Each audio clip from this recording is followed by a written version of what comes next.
The rescue pod had crashed 3 kilometers from the extraction point, and Jake Miller knew they would never make it in time without help from the exoskeleton unit strapped to his back. The alien woman lay against the twisted metal of her ship, and her purple skin had turned almost gray from pain and exhaustion.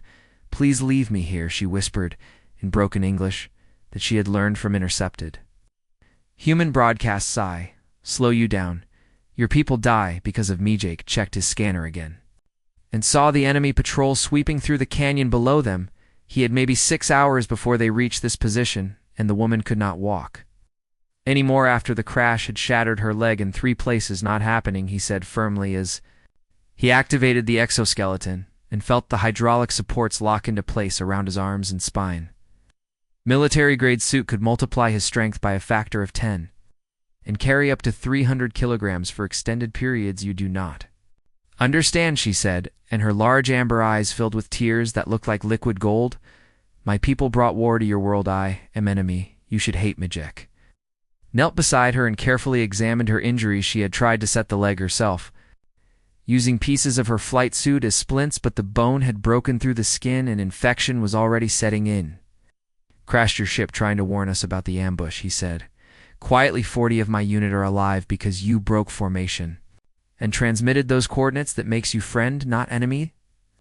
The woman, whose name was something unpronounceable that sounded like wind chimes, had been a navigator on one of the alien warships that had invaded Earth 6 months ago. Her species, called the Valeth, had superior technology and numbers, but they had not counted on human stubbornness and creativity in Combat 3.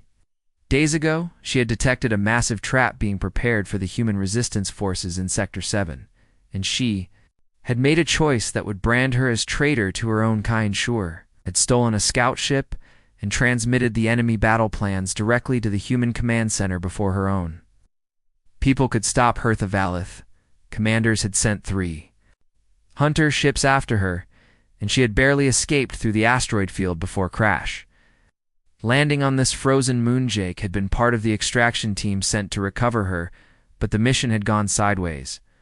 When enemy forces had ambushed them at the landing zone, he was the only one left, and now he had to get both of them to the secondary extraction point before the enemy trolls found them. The woman tried to push his hands away when he reached for her, but she was too weak to resist. "I beg you," she said again, "save yourself.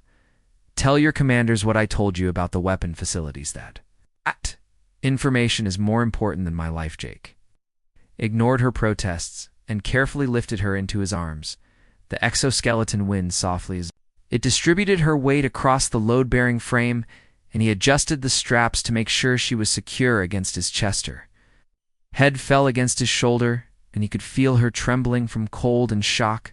"Shut up and hold on," he said, without any real anger in his voice. "We have got a long walk ahead of USD." First day was the hardest because the terrain was all jagged rocks and frozen valleys that seemed designed to break ankles and shred equipment. Jake moved carefully through the ice fields and kept to the shadows of the massive stone pillars that jutted from the ground. Like broken teeth, the exoskeleton made his steps easier, but the weight was still significant, and he had to stop every hour to rest and check their position. The woman drifted in and out of consciousness, and sometimes she mumbled in her own language, which sounded like music mixed with static. Other times she would suddenly wake up and grab his arm with surprising strength.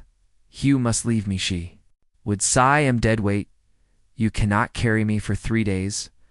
Watch me," Jake would reply, and then he would start walking again. He gave her water from his canteen and shared his ration bars, even though she could barely keep anything down. Her metabolism was different from humans, and their food did not agree with her system, but it was better than nothing. By the second day, the infection in her leg had gotten worse, and she was burning with fever. Jake used his medical kit to clean the wound as best he could and gave her antibiotics, even though he was not sure they would work on alien biology. She screamed when he set the bone properly, and the sound was like nothing he had ever heard before. It echoed across the frozen landscape, and he had to cover her mouth with his hand until the pain subsided enough for her to breathe normally.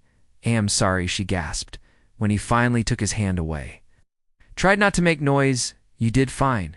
He lied because in truth her scream had probably alerted everything Patrol within 5 kilometers, they needed to move faster, but the woman was getting heavier as her body fought the infection, and his own strength was starting to fade despite the exoskeleton. He pushed through the exhaustion and focused on putting one foot in front of the other. The landscape around them was beautiful in a harsh way, with crystal formations that caught the light from the distant sun and turned it into rainbow patterns across the ice. In another situation, he might have stopped to appreciate it, but right now, all he could think about was the extraction point and getting them both off this frozen rock alive. The woman woke up during the night and looked at him with clearer eyes than before. "Why do you do this?" she asked softly.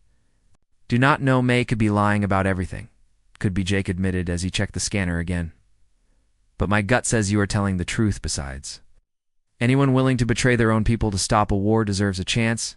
She was quiet for a long moment, and then she said something in her own language that he did not understand.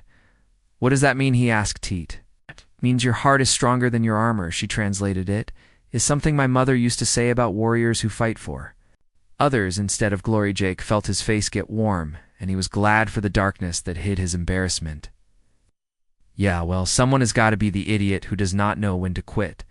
The third day was when things got really bad because the enemy patrol finally picked up their trail and started closing in fast. Jake could see them on his scanner moving through the valley below like a pack of wolves hunting wounded prey. He pushed the exoskeleton to maximum speed and felt the motors strain. Under the load, the woman had lapsed back into unconsciousness, and her breathing had become shallow and irregular. He knew she did not have much time left, and if the infection did not kill her, then the enemy certainly would.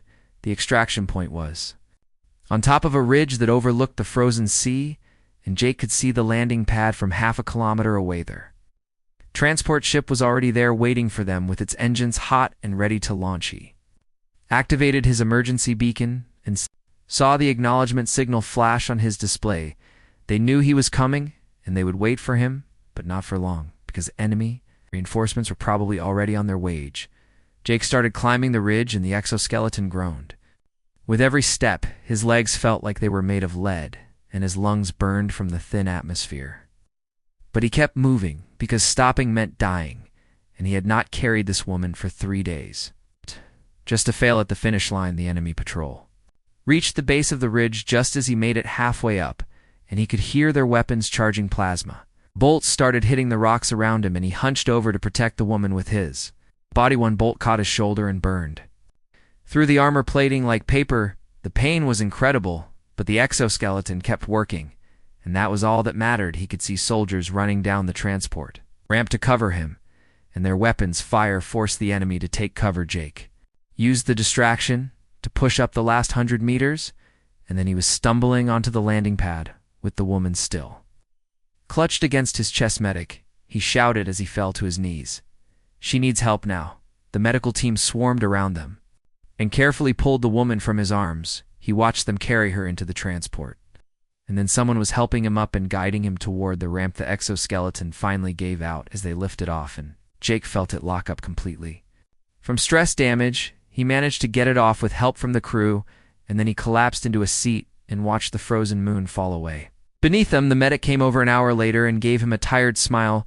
"She's going to make it," he said. "It was close, but we stabilized her. She has been asking for you." Jake followed him to the medical bay and found the woman lying on a bed with various tubes and monitors attached to her.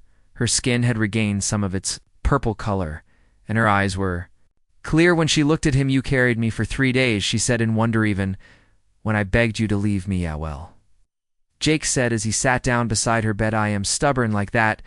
She reached out and took his hand in hers, and her fingers were cool and smooth against his skin. "My name is Kira," she said. "Is the closest your language can come to my real name." Jake smiled and squeezed her hand gently. "Nice to officially meet you, Kira." "Am Jake." She smiled back, and it transformed her whole face into something warm and beautiful. "Jake," she repeated slowly as if testing how it sounded. "Thank you for not leaving me." "Thank you for warning us about the ambush," he replied. "You saved a lot of lives. We are even." Kira shook her head, and her expression became serious. "No," she said firmly. "You carried me when I had given up. You Fought for me when I was enemy. That is not something that can be repaid.